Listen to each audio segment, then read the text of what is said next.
Assalamu alaikum dear students, once again welcome back to the School of Thought with me. आज का topic है that is about biological method.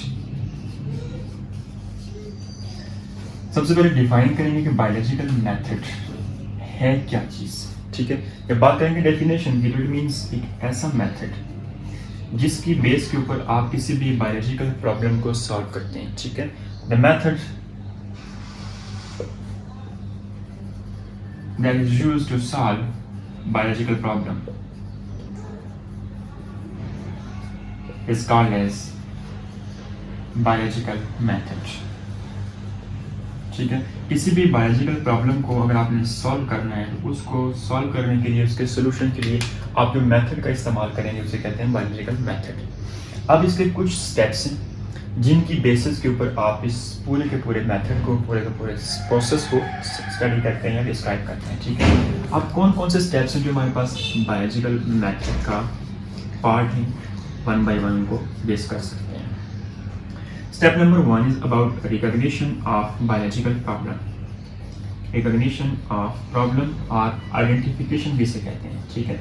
सबसे पहले आपने क्या करना है, प्रॉब्लम को रिकॉग्नाइज करना है, प्रॉब्लम को आइडेंटिफाई करना है। प्रॉब्लम है किस चीज़ की, किस नोइयत की है, ठीक है।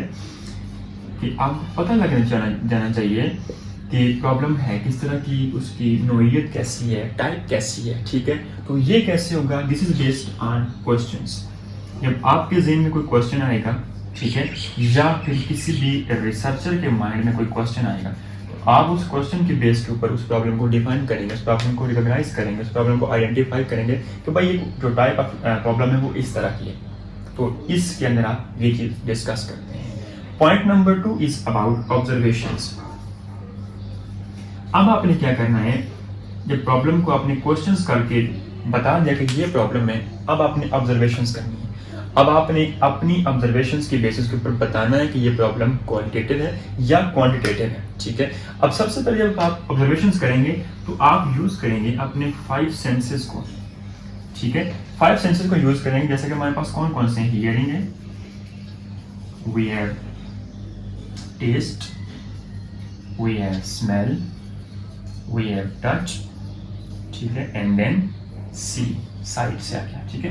ये 5 हमारे पास सेंसेस है। इस बेसिस, इनकी बेसिस के ऊपर हमने क्या करनी है, ऑब्जर्वेशंस करना है। किसी चीज़ को सुनना, किसी को देखना है, किसी को टच करके फील करना है, किसी को सूंघना है, और किसी को देख के आपने बताना है कि भाई आपकी ऑब्जर्वेशंस है, जिसकी बेस के ऊपर अब आपने क्या करना है, 2 तरह की ऑब्जर्वेशंस करनी है, क्वालिटेटिव एंड क्वांटिटेटिव ऑब्जर्वेशंस, ठीक है।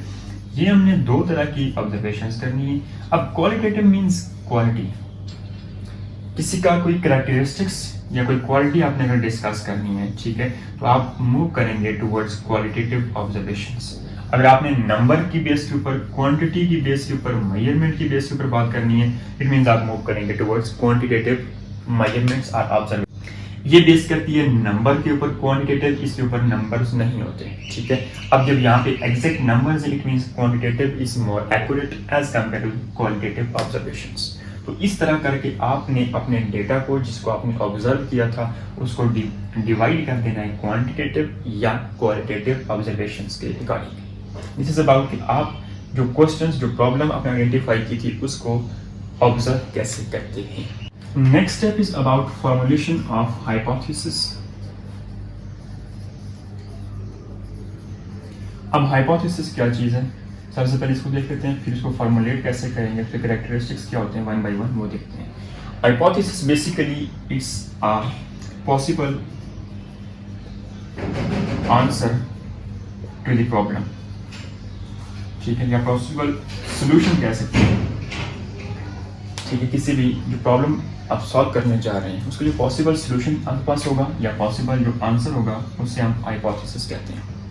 ये बेसिकली आपके पास एक जनरल स्टेटमेंट है जो कि ट्रू प्रूव हो सकती है एट द एंड जाके, एक टेंटेटिव आइडिया है आपके पास, ठीक है। अब इस स्टेटमेंट में, इस आइडिया के कुछ कैरेक्टरिस्टिक्स है हमारे पास। क्या कैरेक्टरिस्टिक्स हैं, सबसे पहले अगेन यही दोनों पॉइंट्स इसके कैरेक्टरिस्टिक्स के अंदर भी आते हैं। जो हाइपोथेसिस आपके पास है, ये एक जनरल स्टेटमेंट होती है ये एक हमारे पास टेंटेटिव आइडिया होता है।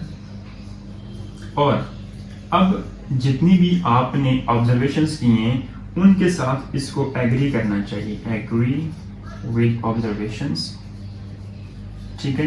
बट अब इसके अंदर एक और क्वालिटी भी है, एक और कैरेक्टर ये भी है कि ये आपके पास इसके अंदर पोटेंशियली फॉल्सिफाइबल कहते हैं इसे, ठीक है, कि इसके अंदर ये आपके पास फ्लेक्सिबिलिटी रखती गई है कि ये फॉल्स हो सकता है। ये कोई एक्सपेरिमेंटल प्रूफ अभी तक नहीं हुआ, जस्ट आपने ऑब्जर्वेशंस के बेस के ऊपर इसको पॉसिबल आंसर बताया है, ठीक है। तो इसके अंदर ये फ्लेक्सिबिलिटी है कि इसको आप फॉल्स प्रूफ कर सकते हैं अपने एक्सपेरिमेंट के बाद। This is about formulation of hypothesis. Step number 4 is about drawing deductions. अब आपने क्या करना है कि अपने जो ऑब्जर्वेशंस की, जो आपने हाइपोथेसिस को डेवलप किया, फार्मूलेट किया, उसकी बेसिस के ऊपर आपने सबसे पहले क्या करना है, उस हाइपोथेसिस को ट्रू दिखाना है, ठीक है। उसको ट्रू शो करवा के अब आपने क्या करना है, कुछ इफ और कुछ देन की लॉजिक लगानी है। ये लॉजिक आपने लगानी है, लगा के आपने डिडक्शंस यहाँ से फाइंड आउट करनी है। If and then logic means आप कहते हैं अगर ऐसा हुआ तो ऐसा हो सकता है, ठीक है। मीन्स आप जब हम स्टडी करेंगे कॉज ऑफ मलेरिया और spread of malaria, next topic है जो हमारे पास बायोलॉजिकल मेथड के अंदर आगे जाके आता है, ठीक है। हम कहेंगे अगर मलेरिया का काज ये हुआ तो इससे ऐसा हो सकता है, अगर स्प्रेड का वे ये हुआ तो इसका रिजल्ट ऐसा हो सकता है। This is about if and then logic, this is about the drawing deductions. Step number 5 और second last step is about experimentation. अब आपने क्या करना है कि जो आपने अपना हाइपोथेसिस फॉर्मुलेट किया है उसको आपने प्रैक्टिकली आपने एक्सपेरिमेंट करके उसको प्रूव करना है कि आपका हाइपोथेसिस ट्रू है या फॉल्स है, ठीक है। क्या चीज़, आपका हाइपोथेसिस। तो ये बहुत ही इंपॉर्टेंट और मेजर स्टेप है हमारे पास बायोलॉजिकल मेथड के अंदर, जिसमें आपने क्या करना है, अपने हाइपोथेसिस को प्रैक्टिकली सैंपल्स लेने के बाद लेबोरेटरी में जाके उसको प्रूव करना है कि इट्स ट्रू और फॉल्स। इसकी बेस के ऊपर जब आप ये एक्सपेरिमेंट कर चुके होंगे फिर आपने क्या करना है, अपने रिजल्ट्स को फाइनलाइज करना है, वेरी रिजल्ट्स। अब आपने लास्ट पे जाके मतलब सोल्यूशन फाइंड करना है, आपने रिजल्ट्स फाइंड करने हैं कि जो आपका हाइपोथेसिस था वो ट्रू प्रूफ हुआ है या फिर वो फॉल्स हो गया है। आपके रिजल्ट्स किस फॉर्म के अंदर आएंगे, ठीक है, क्या क्या आपके रिजल्ट्स आएंगे, ये सारी चीज़ें हम जाकर डिस्कस करेंगे नेक्स्ट टॉपिक में, जब आपके पास एक प्रॉपर प्रॉब्लम आएगी इन टर्म्स ऑफ मलेरिया। हम जब एक्सपेरिमेंट करेंगे, ठीक है, डिफरेंट पर्सनस का हम सैंपल लेंगे ब्लड का, कुछ इन्फेक्टेड का, कुछ हेल्दी पर्सनस का, उसके ऊपर हम रिजल्ट्स निकालेंगे, फिर हम देखेंगे कि हमारे पास किस तरह के रिजल्ट्स आते हैं। This is all about biological method, जिसके अंदर आप क्या करते हैं, किसी भी बायोलॉजिकल प्रॉब्लम का सोल्यूशन फाइंड करते हैं by using all these 6 steps. Hope so आपको ये तमाम चीज़ें क्लियर हो गई होंगी। फिर भी कोई इशू हो, कमेंट सेक्शन आपके लिए हाजिर है, वहाँ के पूछिएगा, आपको उसका प्रॉपर जवाब मिल जाएगा। वीडियो अच्छी लगी वीडियो को लाइक, चैनल को सब्सक्राइब और अपना ख्याल रखिएगा। फिर मिलते हैं, तब तक के लिए अल्लाह हाफिज़।